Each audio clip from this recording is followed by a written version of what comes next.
Okay, so today I'm going to be taking a bit of a break from my regular amateurish documentary style videos, and I'm going to be talking about some of my personal feelings regarding P-shifting. As I stated in my last video, I believe that physical shapeshifting just isn't possible. I hold true to this because, quite frankly, the thought of being able to transform myself into my stereotype is just ridiculous. I think this because I'm a 200-pound human being. My stereotype is that of the red fox, an animal that can weigh 6 to 15 pounds, which is a difference of 185 to 194 pounds. So where does this extra weight go? It certainly doesn't vanish. That would violate the laws of physics. And quite frankly, if I was a 200-pound fox, I would be horrendously fat. Wow, thanks for that. Getting back to my original point, there's a lot of weight there that goes unaccounted for. So where does it go? To an alternate universe? To another dimension? And how does it come back? Through what magical doorway does this mass travel? Also, there's extra bones to be accounted for. By this, I mean bones for a tail or a baculum. If you don't know what a baculum is, I'm not going to explain it. That's what Google is for. Are these bones some kind of...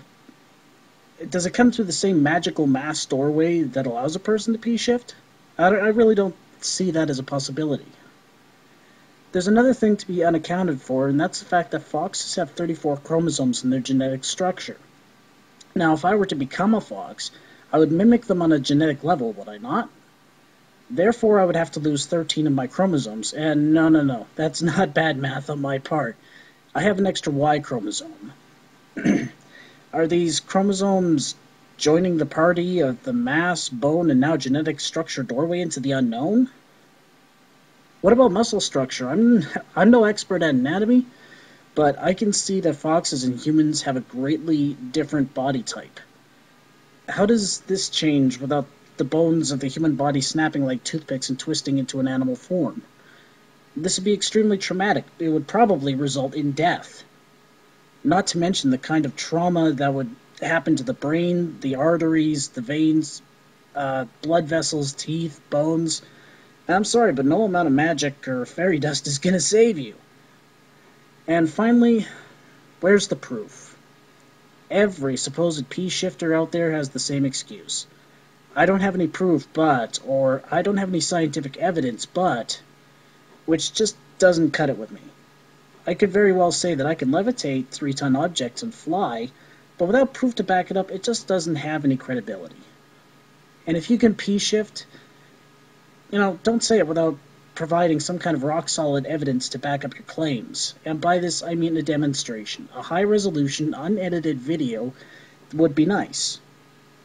But it seems that, P-shifters just don't want to do this for whatever reason they have. And, any P-shifting videos you do find out here on YouTube are generally just people sitting in the dark saying that their eye color is changing, and that's hardly the proof that I'm looking for. I'll believe P-shifting when I see some rock-solid scientific and factual evidence that it is possible, and that people have done it. Until then, I'm going to remain the skeptic on this kind of issue. I know that this video wasn't educational by any means, but I hope you found it entertaining. Thanks for watching.